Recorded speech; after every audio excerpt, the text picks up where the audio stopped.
nos acompañan hoy a esta primera emisión, El Rincón del Derecho, la mejor fuente de información. Conmigo se encuentran mis compañeros Giovanni. Hola, buenas tardes. Nayeli. Hola. Jacqueline. Hola, ¿qué tal? Juan.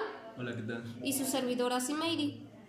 Igual que contamos con un invitado especializado en el tema, el abogado Yuri Vargas, especialista en Derecho, totalmente conocido en el Instituto Tecnológico de Tehuacán. Así que pónganse cómodos y empecemos.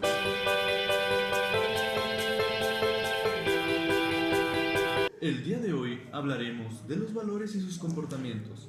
El hecho de que aquella persona que piense de lo que esté bien o esté mal, de sus acciones, a cuestión de sus costumbres o creencias por las cuales haya crecido en la comunidad que pertenezcan.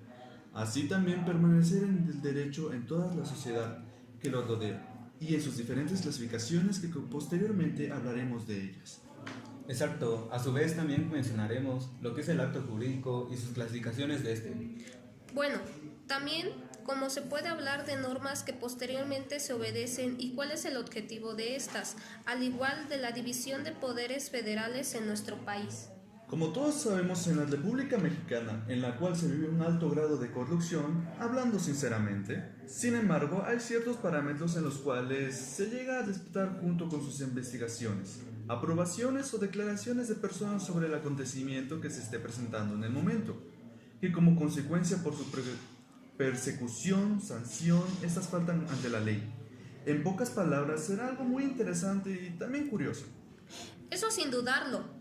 Muy bien, y para comenzar hablaremos un poco sobre la ética. A ver, Simeiri, cuéntanos. Muy bien, Juan. La ética es una rama de la filosofía que se ocupa del estudio racional de la moral, la virtud, el deber, la felicidad y el buen vivir.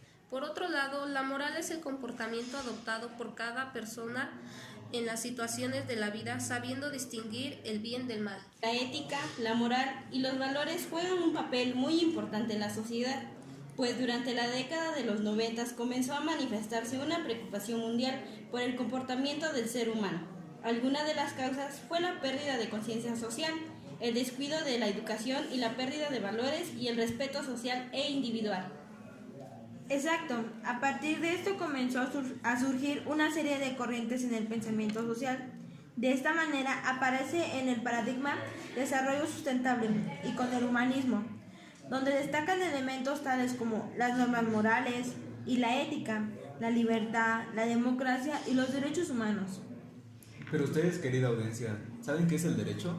Bueno, pues el derecho es un conjunto de principios y normas, generalmente inspirados en ideas de justicia y orden, que regulan las relaciones humanas en toda la sociedad y cuya observancia es impuesta de forma coactiva por parte de un poder público.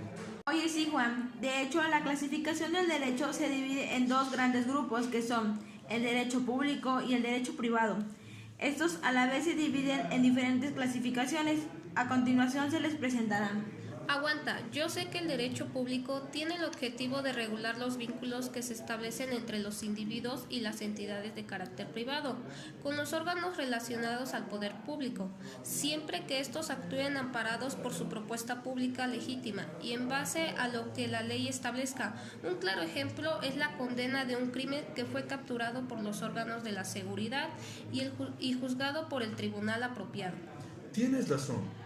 De hecho, el derecho privado consiste en que es una de las especialidades del derecho que comprenden todo aquello de frente a las relaciones entre las particulares. Se trata de aquellas normas, parámetros o preceptos que regulan la relación existente entre los patrimonios. Un ejemplo bien podría ser manutención. Entre el derecho privado se encuentran las normas que rigen la obligación que tienen los padres con los hijos. Un ejemplo claro de él mismo podría ser cuando hay una ruptura de matrimonio y se exige legalmente al padre el cumplimiento de la manutención infantil. Ahora tenemos otra clasificación del derecho social. Es un conjunto de normas legales establecidas en una sociedad con el fin de lograr la justicia. Tenemos un ejemplo, que es el derecho a un salario. El trabajador está en su derecho de recibir un salario digno y acorde a sus tareas productivas y tiempo invertido en ello. Eso sería tan bonito, lástima que no siempre se cumple. Yo escuché que el derecho natural es una corriente de orden filosófica jurídica que se defiende la existencia de un derecho anterior a cualquier norma jurídica positiva. Es una doctrina ética y jurídica que defiende dicha existencia de los derechos del hombre, fundado o determinado de la naturaleza humana. Oye Juan, un ejemplo podría ser los derechos universales del hombre, ¿no? Exactamente, Jacqueline. ¿No puedes comentar sobre esos derechos? Sí, Juan, con mucho gusto. Los derechos universales del hombre fueron promulgados por primera vez durante los inicios de la Revolución Francesa, en pleno surgimiento de una nueva república, libre del nepotismo monárquico absolutista. Vaya, sí que tiene tiempo que surgió. Claro que sí. Estos derechos fueron la base para formulaciones contemporáneas o en otras palabras de los derechos humanos. Y estos contemplaban la igualdad, fraternidad y libertad y como condición no pueden ser negados a todos los hombres del mundo. Distinción de su procedencia, condición social, religión o pensamiento político. Sí que es importante estar informado sobre este tema, dado que en la actualidad hay personas a las cuales algunos de sus derechos les son negados, sin saber que esto es una clara falta a sus derechos universales. Eso es muy cierto, y a su vez también hay que mencionar los derechos vigentes. Permíteme a mí hablar sobre ellos. Bueno, El derecho vigente es aquella norma que se adapta a una época y a un lugar en concreto y las autoridades públicas la declaran como obligatoria. Ahora les hablaremos un poco sobre los conceptos jurídicos que son aquellos que intervienen como elementos constantes y necesarios en toda relación jurídica. Hay diferentes tipos de conceptos jurídicos que son importantes para las normas. Por favor, Nayeli, ¿podrías explicarnos del tema? Claro que sí, Giovanni. Se entiende por derecho objetivo al conjunto de normas, ordenanzas y leyes que prescriben una obligación, es decir, que imponen una conducta o resolución legal a una situación o personas determinadas. Muy bien, ¿y qué es derecho subjetivo? Bueno, como derecho subjetivo son aquellos conjuntos de normas que pueden usarse como designar tanto un precepto aislado como un conjunto de normas o incluso todo un sistema jurídico. ¿Pero qué es un precepto, Nayeli? Pues un precepto es una orden o un mandato establecido por una autoridad. se escucha bien, ¿eh? Aunque no siempre se respeta, lamentablemente me refiero al simple hecho de obedecer las normas o los parámetros que nos ponen. De hecho, los hechos jurídicos consisten en hechos relevantes al derecho y producen efectos jurídicos, y como consecuencia del hecho se crean, unifican o distinguen derecho y obligaciones. Por otro lado, los actos jurídicos son hechos voluntarios que tienen la intención de producir efectos jurídicos. También pueden considerarse al efecto jurídico como una manifestación de voluntad que lleva la intención de crear, unificar o distinguir derechos. Bueno, también tenemos que mencionar la retroactividad, la abrogación y la derogación, que son términos importantes. Eso déjamelo a mí. A ver, impresionanos. Muy bien. La retroactividad se lo conoce como retroactividad de las leyes a la aplicación de sus principios y disposiciones a hechos que ha tenido lugar con anterioridad a su promulgación. Ahora, por otra parte, de la abrogación es la anulación o modificación de una ley. ¿Podemos modificar cualquier ley? Dependiendo las circunstancias, se podría hacer, pero no es tan fácil como suena. Y bueno, como último, la derogación. Consiste en la revocación, supresión o cancelación de una normativa, una regla o un hábito. Bueno, ahora que ya saben qué son los conceptos jurídicos que son importantes para las normas y ahora que mencionamos la palabra norma, ¿saben qué es una norma? Bueno, pues una norma es un término de latín que significa escuadra. Una norma es una regla que debe ser respetada y que permite ajustar ciertas conductas o actividades. Las normas se clasifican de diferente manera. A continuación, mi compañero Giovanni les mencionará una de ellas. Normas morales son aquellas que el ser humano realiza en forma consistente, libre y responsable, con el propósito de hacer el bien. Son propias del ser humano y su sanción, en caso de incumplimiento, hemos de responder a nosotros mismos. Y su sanción o castigo es el remordimiento de la conciencia. Un claro ejemplo es el artículo 230. El artículo 230 dice lo siguiente: en sus transmisiones, las estaciones radiodifusoras de los concesionarios podrán hacer uso de cualquiera de las lenguas nacionales, de conformidad con las disposiciones legales aplicables. Las concesiones de una sociedad indígena podrá hacer uso de las lenguas del pueblo original que corresponda. Vaya, Giovanni, esta vez sí hiciste la tarea. Obviamente. Lo está leyendo de Wikimedia. Bueno, y últimamente si es así, aquí ¿quién te pregunto? Nuestra querida audiencia. Bueno, continuando con la sesión, ¿qué nos puedes decir sobre el tema de normas, Nayeli? Bueno, pues la norma de trato social son reglas creadas por la sociedad y cuyo incumplimiento trae el rechazo por parte del grupo social. Las normas religiosas están integradas por el conjunto de normas manifestadas al hombre por Dios. Esta norma la podemos encontrar recalcada en el artículo 130 de la Constitución Política de los Estados Unidos Mexicanos, donde nos dice lo siguiente. Artículo 130. El principio histórico de las separaciones del Estado y la Iglesia orienta las normas contenidas en el presente artículo. Las iglesias y las demás agrupaciones religiosas se sujetarán a la ley. Oye, muy bien, Nayeli, se ve que tú no lo sacaste desde Wikipedia. ¡Juan! Bien, tomaremos una pequeña pausa y volveremos. Oigan, ¿yo les puedo hablar sobre la estructura jurídica del Estado de México? A ver, cuéntanos. Claro que sí. Las fuentes formales del derecho describen al lugar donde surge el derecho, es decir, aquellos elementos de donde normalmente se basa el legislador para crear disposiciones jurídicas. Tradicionalmente se señalan la legislación, la jurisprudencia, la costumbre. Comprenden además el estudio de los sistemas que tienen o han tenido vigencia. La función del Estado, dedicada a la creación, promulgación y sanción de las normas jurídicas. Su finalidad será siempre llevar la actividad social hacia el bien común. Es un proceso mediante el cual uno o varios órganos gubernamentales promulgan disposiciones jurídicas, las cuales se denominan leyes. En México se desarrollan en 6 etapas. Exacto. De hecho, si no me equivoco, una de ellas es la iniciativa, que se constituye por el acto o virtud del cual de los órganos del Estado, facultados someten a consideración del Congreso un proyecto de ley.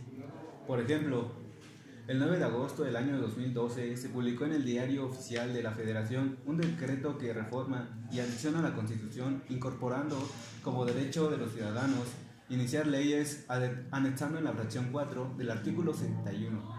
De acuerdo con dicho artículo, el derecho de iniciar leyes competen Presidente de la República, legislaturas de los estados, diputados y senadores, ciudadanos y en un número equivalente por lo menos a un 0.13% de la lista nominal de electores en los terminados que señalan las leyes. Así es, Juan. La segunda es la discusión. Es la etapa del proceso legislativo donde ambas cámaras realizan un ejercicio deliberativo acerca de las iniciativas. Dicha discusión se realiza en base a un debate parlamentario. De acuerdo al artículo 72 de nuestra Constitución, todo proyecto de ley o decreto cuya resolución no sea exclusiva de alguna de las cámaras se discutirá sucesivamente en ambas, observándose la ley de Congreso y reglamentos respectivos sobre la forma, intervalos y modos a proceder en las discusiones y votaciones.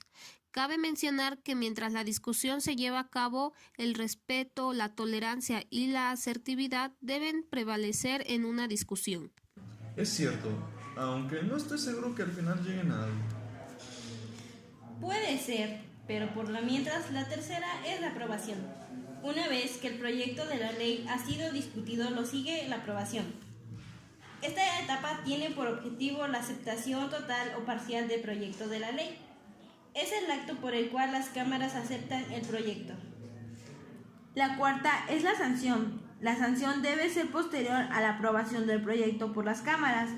Se considera como sanción aquel proyecto que no sea devuelto con observaciones a la Cámara de origen dentro de los 30 días naturales siguientes a su recepción, plazo que no se interrumpe si el Congreso cierra o suspende sus sesiones, en cuyo caso la devolución deberá hacerse a la comisión permanente que se encuentra en funciones. La quinta es la publicación. La publicación oficial de la ley que realiza el Poder Ejecutivo con las formalidades indicadas. Recibe el nombre de promulgación y sus efectos se aplican una vez que la ley se publica. De esta forma se hace obligatoria en todo el país. Y por último, Espera, yo me la sé.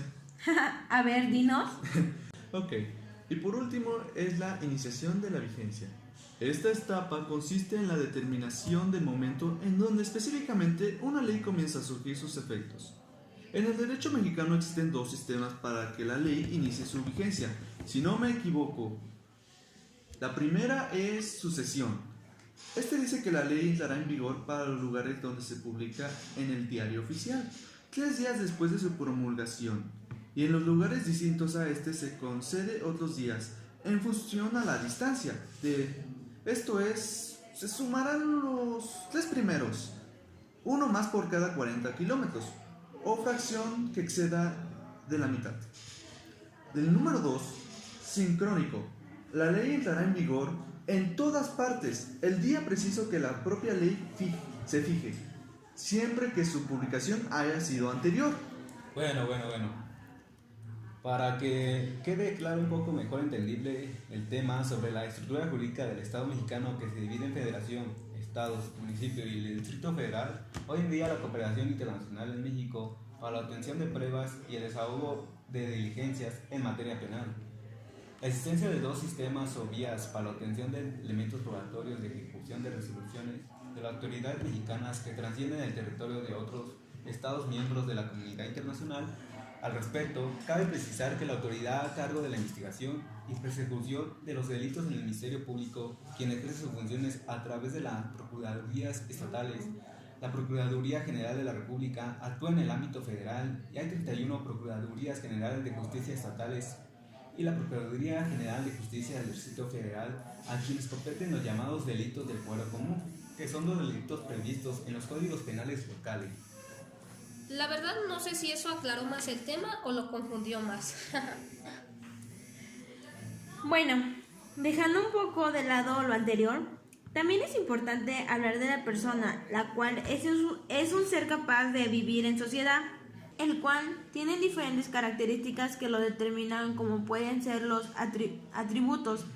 Son las cualidades que le son propias tanto a la persona de existencia visible como a la persona jurídica, como pueden ser, dinos compañeras y Meidi. Claro, como puede ser el nombre, el cual es la dominación con que se le conoce y que sirve para identificarlo en la sociedad.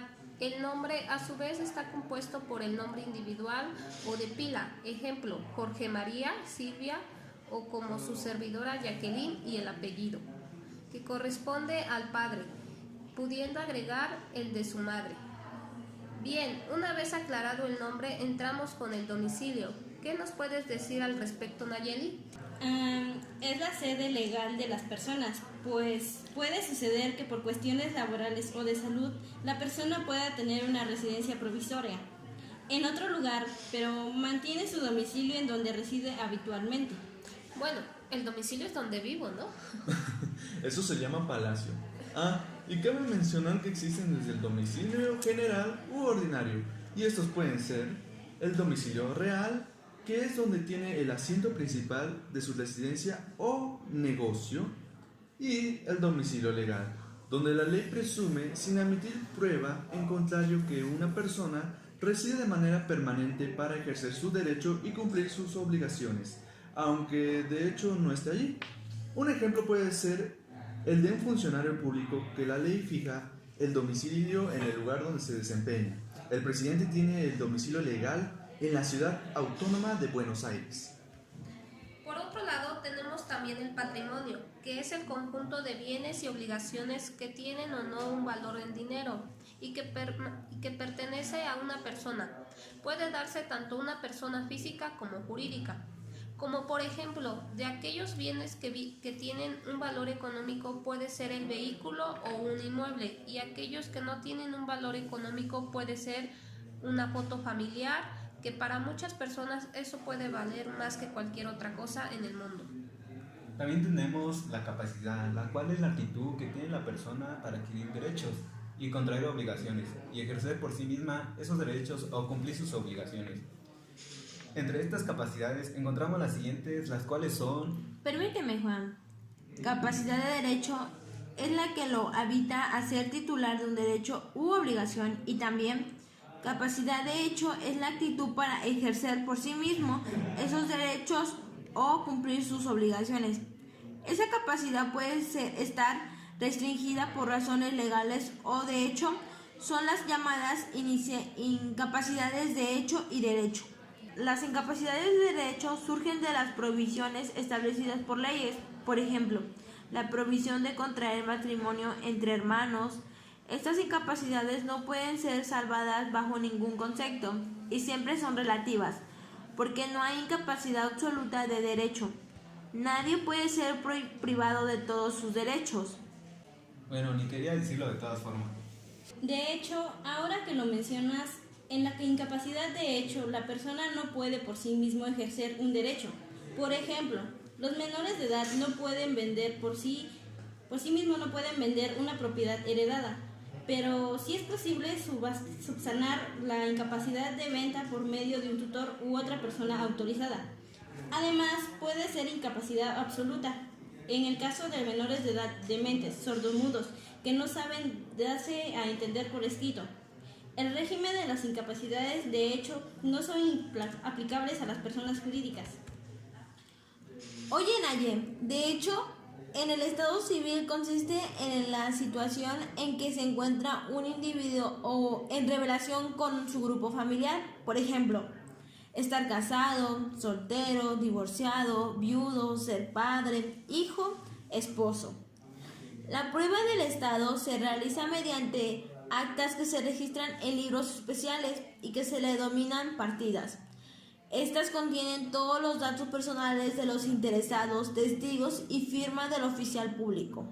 En otros términos están muy bien informados, pero hablemos un poco de las personas. Por ejemplo, ¿ustedes sabían que la persona se divide en naturales y jurídicas? Así es, las naturales es todo ser o individuo que hace y obtiene la capacidad legal en la sociedad sin importar edad, sexo, religión. Por ejemplo, Sócrates. Por otro lado, tenemos las jurídicas, el cual es un ente ficticio, que obtiene la capacidad legal porque la ley le asigna poder para contratar y contraer obligaciones con representaciones de una persona natural. Ahora entiendo. Ahora cabe mencionar que no importa si somos personas morales o personas físicas. Hoy en día cobra muchísima importancia documentarse por qué. En primer lugar, debemos entrenarnos de cuáles son las obligaciones que nos corresponden, cómo aplican estas, las facilidades que existen e incluso las posibles revisiones con sus respectivas sanciones que podemos conseguir por no cumplir en tiempo y forma.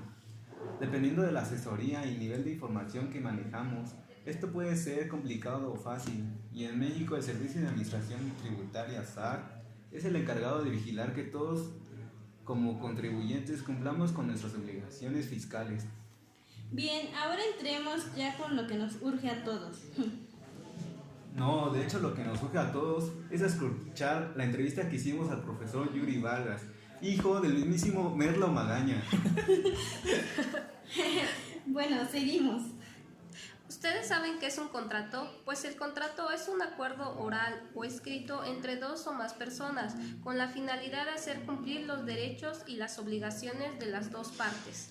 Así que un contrato es una gran ayuda, pero este contrato se divide en dos partes, ¿no? Así es, el contrato se divide en unilateral y bilateral. El unilateral son aquellos en donde nomás se obliga a una parte, mientras que a la otra no tiene obligación alguna. Un claro ejemplo puede ser la donación, en donde se crean solo obligaciones en el donante, que consiste en la transmisión, el dominio de las cosas en forma gratuita y entregarlo al donatorio. Claro que sí, y aparte el contrato también se divide en bilateral, en donde el contrato obliga a ambas partes a cumplir. Un ejemplo de esto puede ser el contrato de compra-venta, en donde al vendedor se obliga a entregar la cosa y el comprador a pagar el precio. Exactamente. Oye, pero ahora que estamos hablando de contratos, ¿también es importante un convenio? Claro que es importante un convenio, pero ¿qué es un convenio?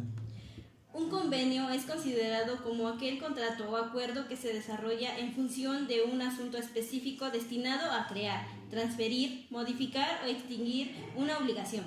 Todo convenio supone un acuerdo de voluntades entre dos o más personas sobre cualquier cuestión pendiente de resolver y los alcances del mismo. ¿Y un ejemplo de convenio como cuál sería, Nayeli? Un ejemplo sería trato internacional, convenio colectivo de trabajo, cualquier tipo de contrato que tiene por objeto recoger las puestas de acuerdo entre dos partes. Entonces podemos decir que los contratos y los convenios están relacionados entre sí. Exactamente. Bueno, creo que llegó la hora que todos esperaban. Hora de pasar con la entrevista al profesor Yuri Vargas.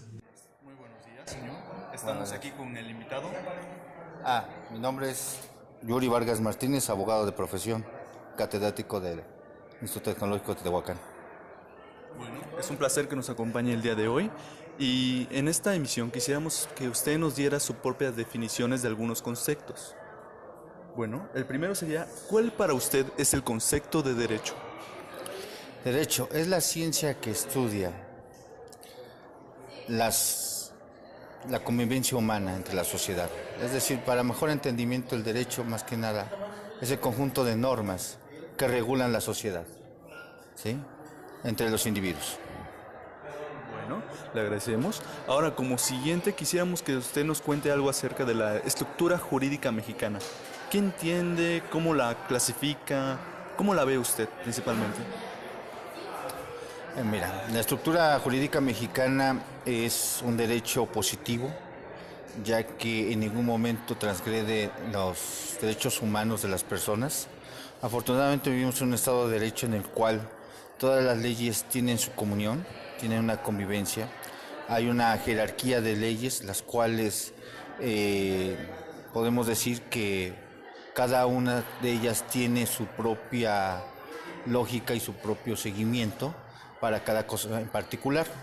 Afortunadamente, nuestro gobierno o nuestro Estado se divide en tres partes: la Federación, Estados y municipios, y cada una tiene una tarea importante que realizar en nuestra sociedad, tanto como regulan las actividades humanas como las actividades sociales. Bueno, como usted sabrá muy bien, sabe que para el término jurídico existen diferentes formas de clasificar a una persona. ¿O me equivoco? Sí, así es.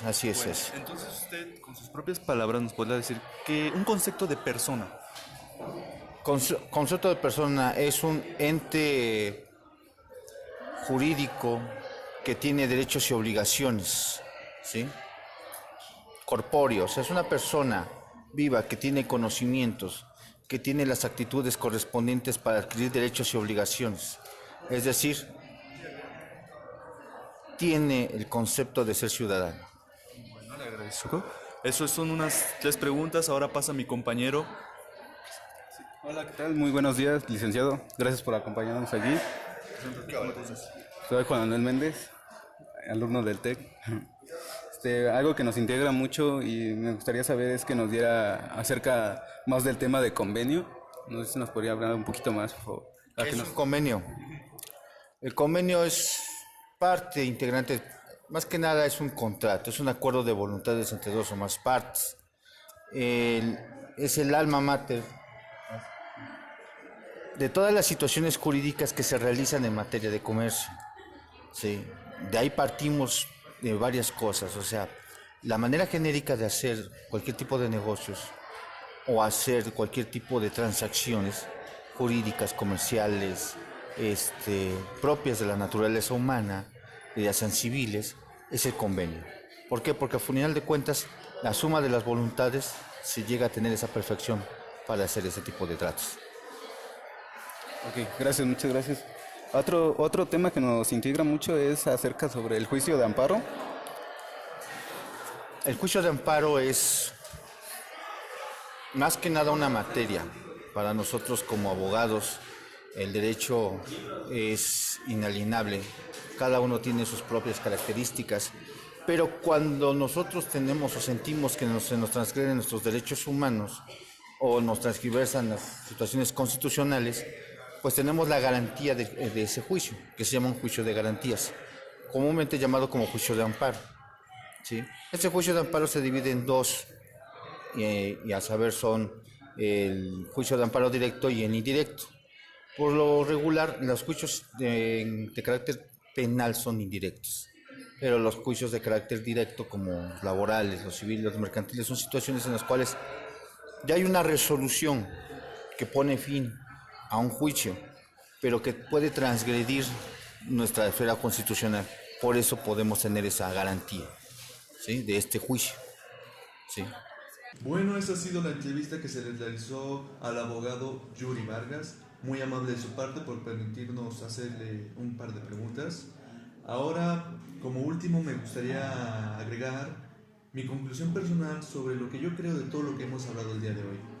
Considero muy importante el hecho de que las personas estén informadas sobre algunas de las leyes que están vigentes, como por ejemplo el cambio de una ley o el implementamiento de una nueva ley, ya que no muchos saben que una persona en conjunto con otras puede cambiar la ley o puede crear una. Ahora, ¿qué nos tienes que decir tú, Jacqueline? Bueno, pues en conclusión, yo creo que es muy importante que todas las personas estén al pendiente de sus derechos y obligaciones, ya que muchos de ellos no los tomamos en cuenta o no lo sabemos, sobre todo nuestras obligaciones, porque a veces hay cosas que dejamos pasar y no estamos al pendiente. También sobre nuestros derechos, los derechos son muy importantes que estemos constantes, ya que como dices, hay veces que las leyes cambian o no sé, hay veces en los cuales necesitamos de algo para apoyarnos y no lo tomamos en cuenta o no lo sabemos. Muy bien. Nayeli, ¿podrías decirnos? Bueno, en conclusión personal, yo creo que el derecho en sí tiene diferentes ramas, por los que ya habían mencionado antes, pero pues también me llamó mucho la atención lo que son los contratos y convenios. Bueno, creo que ahí es una parte que debemos respetar y debemos saber todo individuo mexicano, para que así no nos lleguemos a equivocar. Al igual, también debemos saber qué es el domicilio, porque a veces muchas personas no saben qué es, o sí lo saben, pero no concretamente. Bueno, para mí eso fue algo muy importante y también aprendí mucho sobre eso. Creo que ya con eso no me volveré a equivocar o pequeños errores en mi vida. Oh, qué bien, Nayeli, ¿eh? La verdad, yo opino que, bueno, en conclusión yo digo que para nosotros como somos estudiantes de ingeniería en logística, el derecho es muy fundamental y hay que saber diferentes factores, muchas partes dentro de ella, pues ya que nos va a servir a futuro y gracias a las clases que hemos tomado con nuestro querido profesor, o sea, su jefe de ustedes, pues sí nos han dado varios fundamentos para acaso, pero de nuestra vida personal. Pero sabemos nosotros bien claro que lo vamos a ocupar el derecho también para la vida laboral. Y pues muy importante saber estos puntos igual porque habla de muchas cosas sobre derecho y obligaciones que tenemos como personas y hay unas que nos perjudican mucho, pero pues ya que hay que hacerlo, es cumplir la ley y seguir. Bueno, como mi conclusión, cuando hablamos en sí del derecho, el derecho pues abarca muchas de las ramas y hoy en día es un tema muy importante en nuestra sociedad, pero también tenemos que saber sobre las obligaciones y derechos que tenemos como personas. ¿Por qué? Porque no siempre nos los acatan como tal. A veces estos derechos no son 100% respetables y a veces como nosotros como personas no nos damos cuenta o no estamos bien enteradas sobre qué es un convenio, qué es un contrato, sino hasta que ya tenemos un problema en sí que investigamos sobre esto. Gracias por tu aportación, gracias a todos por estar presentes el día de hoy y pues por nuestra parte ha sido todo. Esta fue nuestra emisión, espero que la hayan disfrutado y les haya servido de algo y los esperamos en la próxima. Dale. Bueno, esto ha sido todo, gracias y los esperamos mañana. Bonita tarde. Gracias. Hasta luego. Hasta la próxima. Bye, bye. Y no olviden suscribirse al Rincón de Derecho. Déanle una manita arriba.